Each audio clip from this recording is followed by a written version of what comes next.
Jadi kalau menurut informasi yang gue dapet sih, kedatangan dia tuh seakan tuh disambut gitu. Oke. Udah ditarik sama dia, dibetot kan daunnya pada rontok tuh gitu. Tet, nggak bisa juga. Pas nggak pakai senter HP, ternyata yang dilihat itu bambu yang dia pegang itu dipegangin dari atas, dan buahnya itu dipegang gini, jadi seakan-akan biar buah yang ada di situ nggak jatuh gitu. Mengambil mangganya itu ditangkap guys sama penghuni pohon mangga.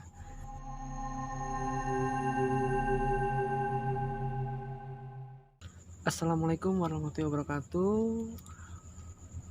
Ketemu lagi sama gua Reza di acara Kopi Waras di channelnya Yakin Apa Kata Rudi.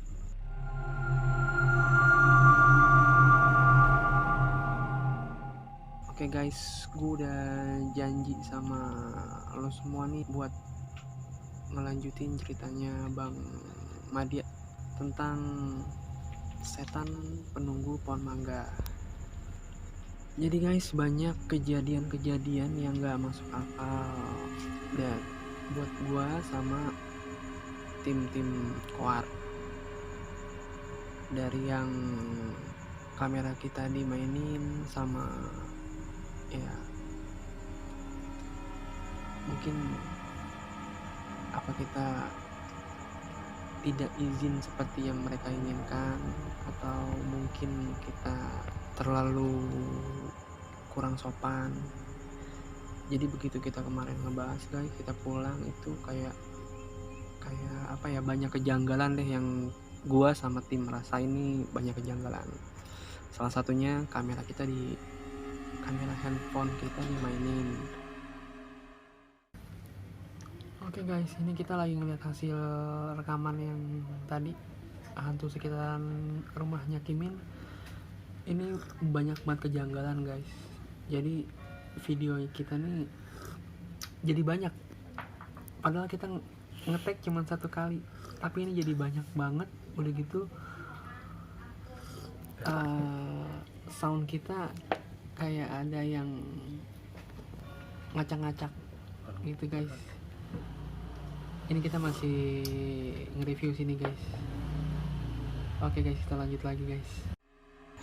Jadi dia posisinya ke play off seperti itu guys. Ya kalau buat gue sih ini pengalaman banget. Malam ini gue udah sama Bang Madia lagi nih, yang ganteng habis malam ini dia. Oke, kita langsung ke intinya aja nih guys ya.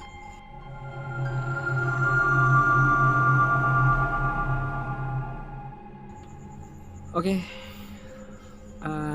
Assalamualaikum Bang Madia. Waalaikumsalam. Malam ini kita ketemu lagi nih. Gimana, udah siap belum nyeritain penghuni pohon mangga nih? Siap. Oke. Jadi setan penunggu pohon mangga ya, menarik juga sih buat diulas ceritanya gitu. Mungkin kalau orang ngelihat pohon mangga sih biasa aja gitu ya, tapi kalau sakralnya pohon mangga itu emang rata-rata pasti ada penghuninya gitu.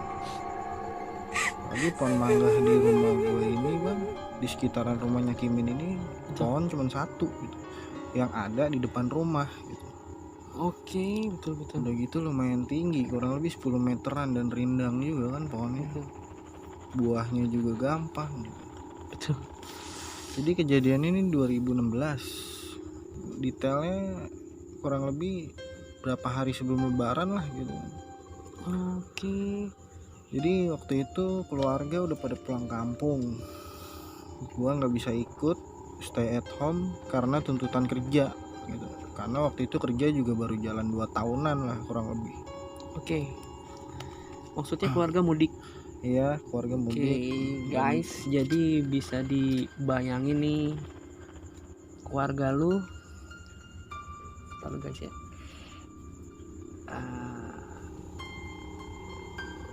Gue merinding. Jadi gini guys, bisa kalian bayangin nih, lu sendiri ditinggal mudik keluarga di sekitaran rumahnya Kimin.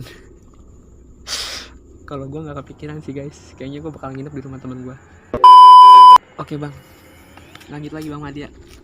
Jadi gitu, waktu itu kejadiannya mau lebaran, menjelang lebaran, beberapa hari menjelang lebaran, keluarga mudik, gue di rumah bang. Hari kedua gitu gue ditinggal, apa hari pertama gue juga lupa sih detailnya. Jadi ada ibu-ibu datang jam menjelang asar. Menjelang asar. Ibu-ibu gitu. datang menjelang asar. Dan gue gak Oke. kenal orangnya siapa. Emang posisinya lagi bunting dia. Lagi hamil. Oke. Isi mas. Oh iya bu, ada apa ya? Saya mau minta mangga nih, kata dia gitu. Saya lagi hamil, kata dia gitu. Oh iya bu, ntar petik aja sendiri ya, dia bilang gitu. Udah mas ya, makasih. Nah, sesingkat itu dia ngomong ceritanya. Ya udah, karena orang minta, ya udah, apa salahnya sih kita ngasih, dalam hati gue gitu. Nah pas gua abis buka puasa mau gua beres kan ceritanya di rumah tuh, datang lagi ya mungkin buat negesin kali ya kalau menurut gua. Assalamualaikum. Iya mas, saya yang tadi, ntar saya minta mangga ya. Iya bu, ambil aja tapi metik sendiri ya, dia bilang gitu. Iya, bambunya ntar saya siapin, nah ntar tinggal ibu petik doang tuh, terserah mau ngambil berapa, kan gue bilang gitu. Dia balas, mas suami saya middle katanya, di sini kerjanya gini, ntar pulangnya sekitar jam setengah 2, jam 2 kata dia gitu. Malam. Oke. Terus pas begitu, oh ya udah bu, nggak apa-apa, ntar tinggal ngambil aja. Udah mas ya, makasih. Nah gitu kan ceritanya. Nah pas begitu tiba saatnya di jam 2 malam gitu kan, jam 2 malam menjelang sahur. Jam 2 malam. Menurut gua itu jam 2 itu kalau buat gua pribadi sahur itu masih terlalu awal gitu. Iya, masih awal kan ya, jadi gua nggak bakal bangun di jam segitu karena gua kan tuntutan paginya juga kan kerja gitu. Oke. Ya udah pas gua begitu, gue denger suara kresek-kresek, mungkin nih orang yang minta mangga tadi. Gue berpikirnya gitu aja.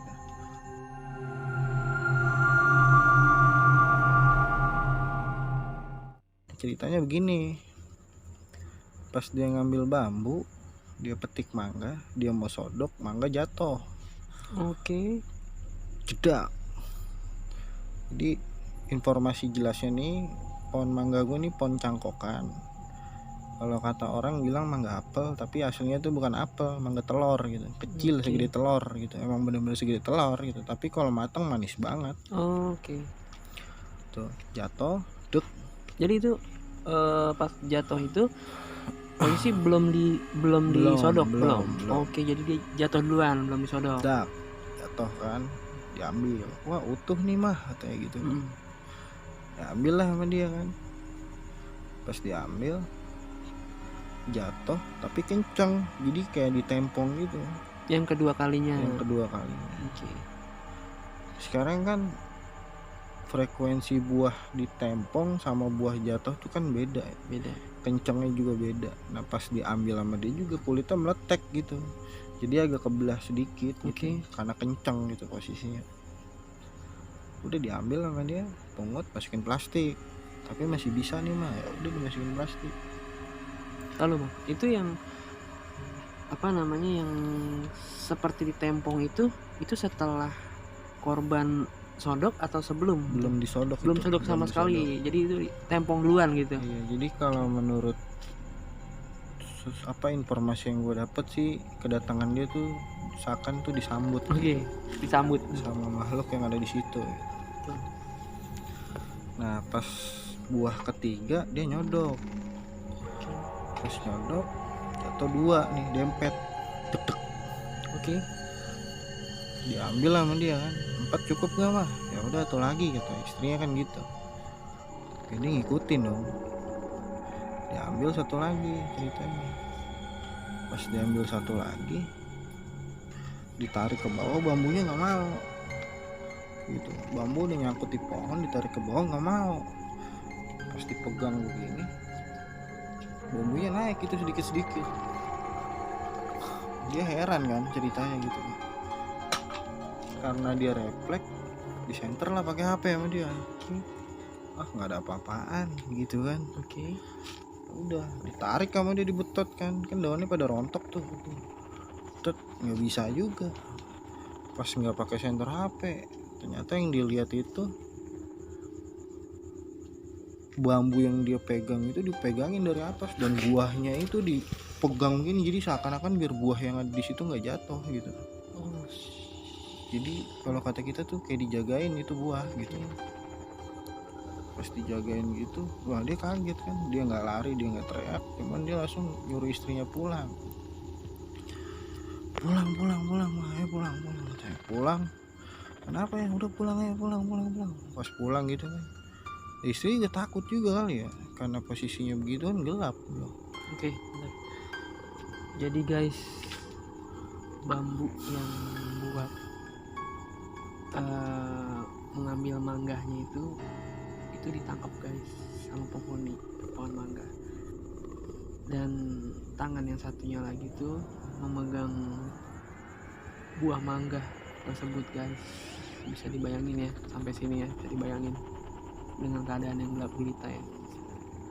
Oke, lanjut bang. Pas disuruh pulang kan ya, istrinya langsung pulang kan, pulang ya udah istrinya pulang kan. Pas pulang itu mungkin si istri kaget apa gimana gitu kan, namanya itu kan ya bingung lah dia, bingung. Iya, bingung pulang juga tuh bisa bingung tapi nggak mau berpikir panjang juga, ya udah dia pulang.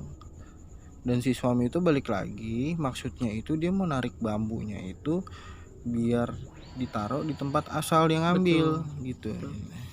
Tapi karena keterbatasan kan dia juga nggak bisa apa-apa, ya udah ditinggal lah sama dia ceritanya nih.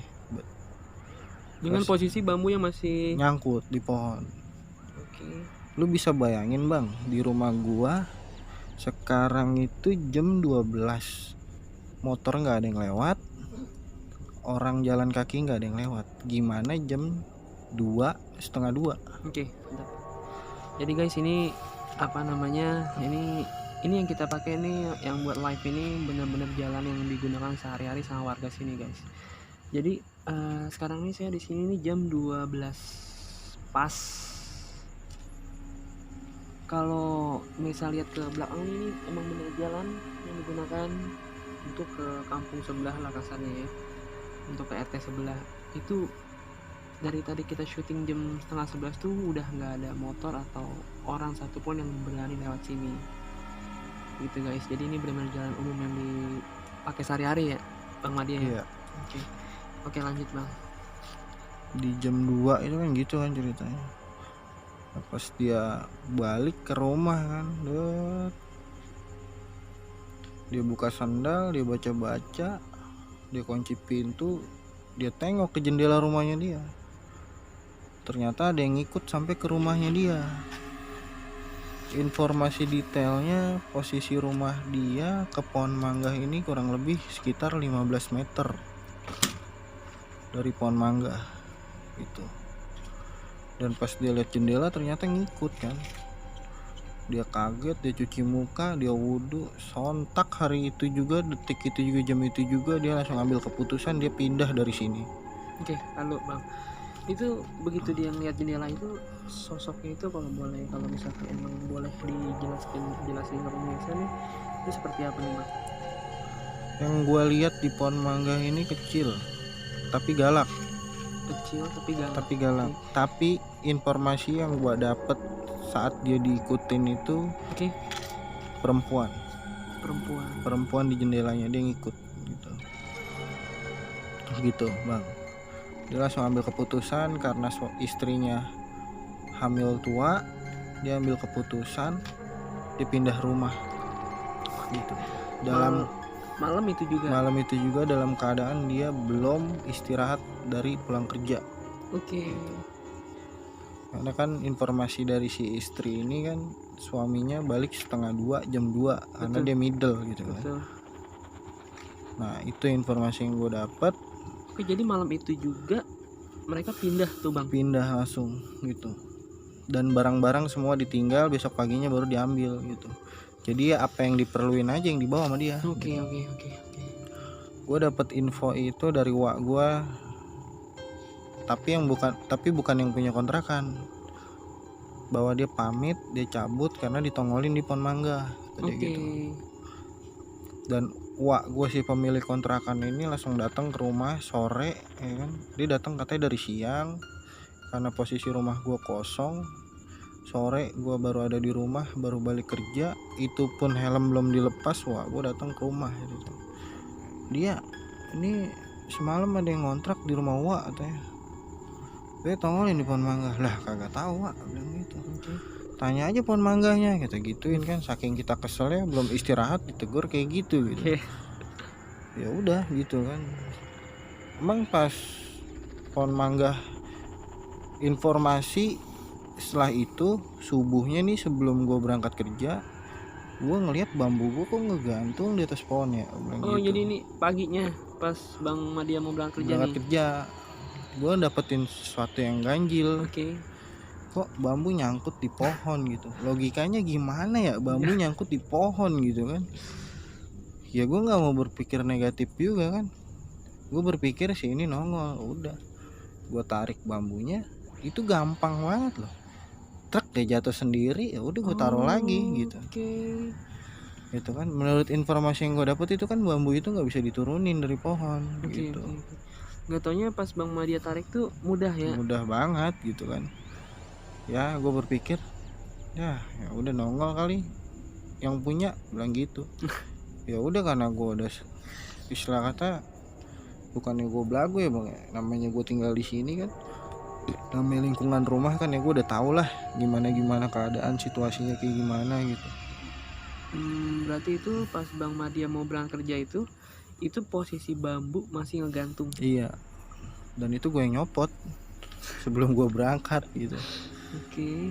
Gue balikin lagi ke tempat asalnya gitu. Kurang lebih sih ceritanya seperti itu gitu. Kalau si pohon mangga itu, itu cerita sakral yang gue dapet. Mudah-mudahan sekali nih dalam seumur hidup gue gitu dia nongol gitu. Itu aja sih. Yang pasti jangan sekarang sih bang. Sekarang sih ada, dia lagi madep ke sini bang gitu. Kalau bisa ngelihat dia lagi nyintai ke sini gitu. Cuman insya Allah sih dia nggak ganggu gitu, karena emang lokasi dia di pohon mangga aja gitu.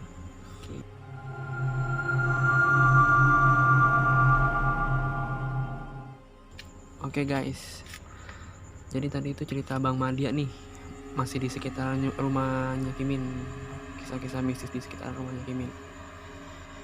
Itu tadi cerita sosok penunggu pohon mangga yang bener-bener bikin takut warga sekitar sini lah gitu kasarnya.